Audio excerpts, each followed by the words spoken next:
د مدینې خلک چې خبر سو چې بلال راغلی دی ټوله مدینه ورله راغله آخر حسن و حسین ورله راغله هغې ورته وژړل ویل بلاله زموږ د نیکه د وخت اذان راته وکړه بلال په ټوله زندگی کې د پیغمبر د وفات څخه وروسته 2 ځلې اذان کړی یو چې بیت المقدس فتح شو مسلمانانو ډیره خوشحالي وه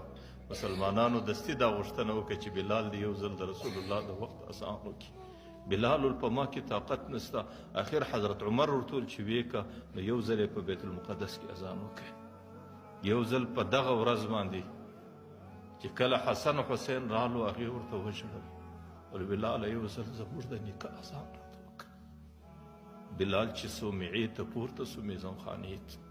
چې کله الله اکبر کوي د مدینې د ټولو کورو څخه چیغې پورته سو د مدینې ټول انسانان د مسجد نبوي پر طرف راغلي روایت کې راځي حتی خرجت الخدور من خمورهن تورسرې زنانې د خپلو پړو نه د خپلو کورو څخه د مدینې پر طرف یې رامنډې کړې د ټولو دا عقیده سوه چې رسول الله ژوندی سوی دی ځکه دا اذان خو صرف د رسول الله په وخت کې کېدی زنانې رالې یو بچی دی مسجد نبوي ته چې رالې یو بچی دی د مور په غېږ کې دی هغې مورې بلال خو راغلی دی رسول الله به کله راځي چې کله دا اواز خلکو واورېدی په مدینه کې یو قسم شور غوغا وله هغې څه وروسته حضرت بلال رضی الله عنه چې اشهد ان محمد رسول الله ته ورسېدی ماره دغسې د محسن خانې څخه بېهوشه راولوېد چې کله راپورته سو خلکو ورته ویل بلاله څه وسو ورته ما چې به د رسول الله په ژوند کې دغه کلمه ویله ما به سترګې ورغړولې رسول الله به مې په سترګو باندې ولیدی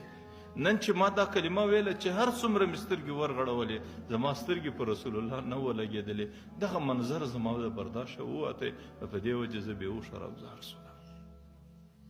نو هغې خلک د پیغمبر علیه السلام امتو د پیغمبر محبتو د پیغمبر امتیانو او د پیغمبر د شفاعت او د پیغمبر د شفاعت تمه لرونکي انسانانو